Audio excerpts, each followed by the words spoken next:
Maulang umaga.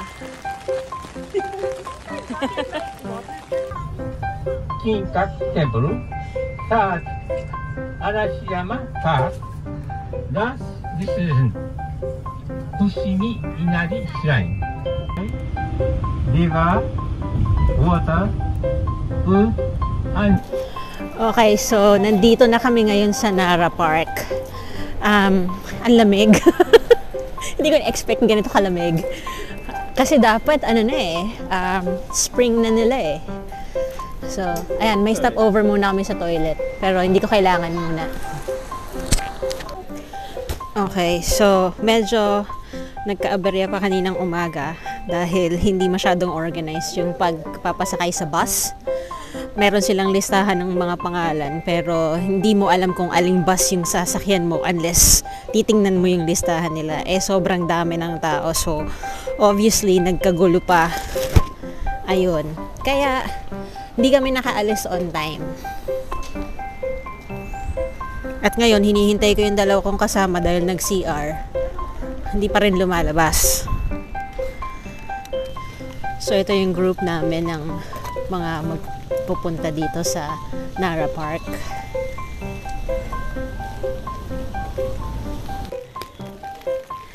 Ano yung nyo, horn nyo? Parang tinanggal ng on purpose.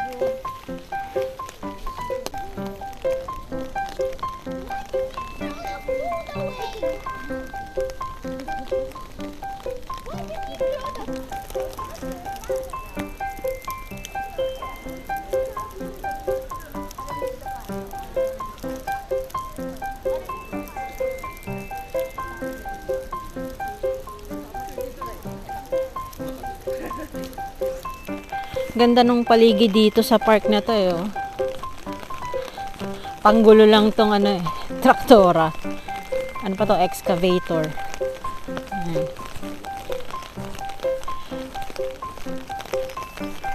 Diba? Parang merong lake. Tapos merong shrine. Sabi, merong dalawang Buddhist temple dito tsaka isang Shinto shrine. And I'm gonna be honest, hindi ko alam kung alin sa kanila yan. Pero ang ganda, oh. Oh, pangatlong aberya. Naiwan kami ng grupo namin. So, nakapasok sila sa loob ng shrine. Nandito kami sa labas.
Iba yung lasa ng Yakult nila dito.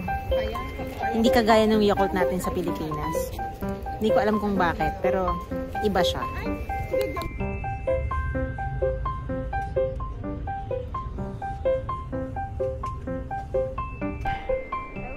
Okay, so ngayon naglalakad tayo papuntang Arashiyama or yung bamboo forest. So, eto na tayo sa bamboo forest.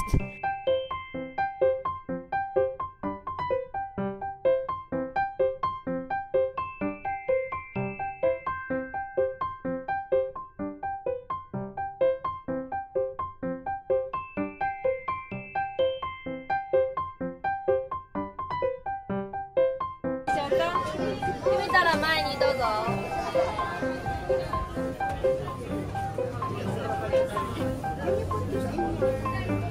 どうぞ、いかが。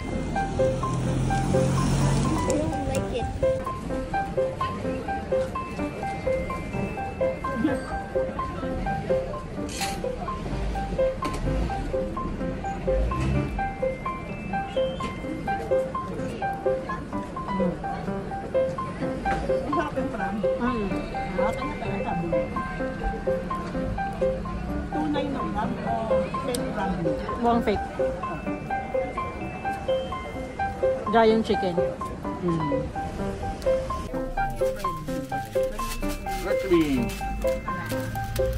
Teka lang, teka lang.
Okay, so ang next destination and final destination natin ay ang Fushiri Inari. Ito yung mga red gates.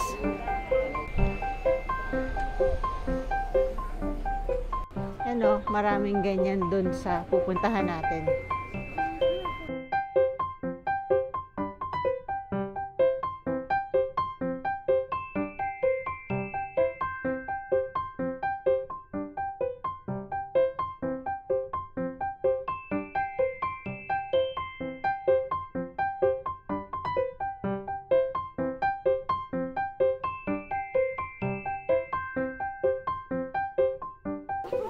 Crab legs.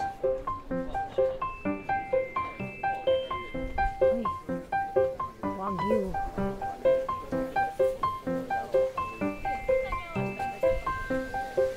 Ayan o. Street food galore. Dumplings. Mochi. Takoyaki.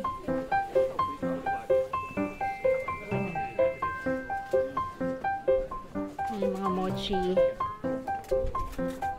Uy. Parang hindi ko na kailangang magpunta ng temple. Parang stop na lang ako sa pagkain. Ito na siya. Ito yung mga kasama kong dalawa. Magnanay. Ayan. Ito yung sinasabi kong red gate na kulay orange. Marami pa yan sa marami. Ayan o. Ang daming mga iba-ibang shrines. Ito yung kung ano yung nandito sa loob. You are here. There, somewhere. Ayan. If you wanna see yung mga madaming gates, medyo mahabang lakarin pa sa taas.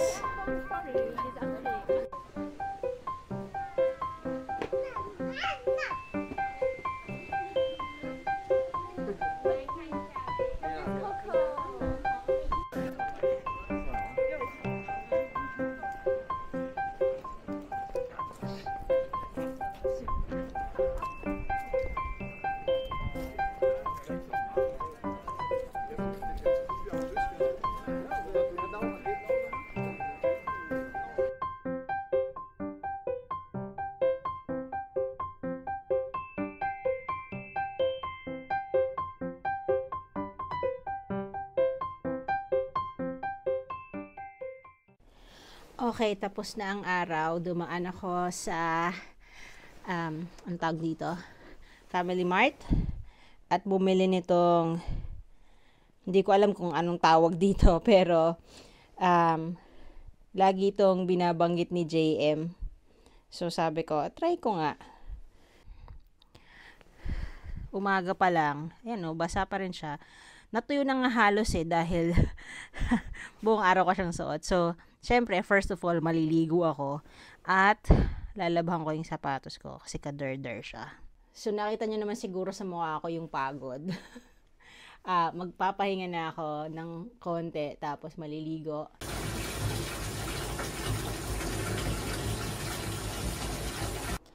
Sige nga, binyagan nga natin tong, ano ba tawag dito? Yung para siyang Yakult kasamang straw na nabali-bali ko na. Saan ba tong opening nito? Sabi, pagka ininom mo daw to ay siguradong magbabanyo ka. Hindi pa naman siya kailangan in that sense. Pero sige, buksan natin to. Ayun. Yung carton niya.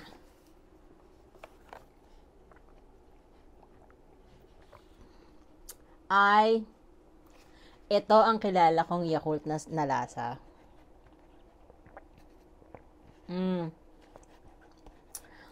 Naiintindihan ko na kung bakit siya popular. Ang sarap. Ang hirap tumigil. Good job, JM. Salamat sa pag-i-introduce nito. Very good. Anyway, mag-i-edit na ako. Okay? Testingin nga natin ang speed ng internet dito sa Japan. Nakikita niyo yung oras dyan, 5:32 a.m. Mag-focus ka. Yan, 5:32 a.m. Saturday, 18 March. Okay. Ano to? 9-minute na vlog. 4K at 24 frames per second. Tingnan natin gaano katagal. Update. Na-upload na siya and it's 5:36 a.m. So, 4 minutes ang inabot para ma-upload ang aking 9-minute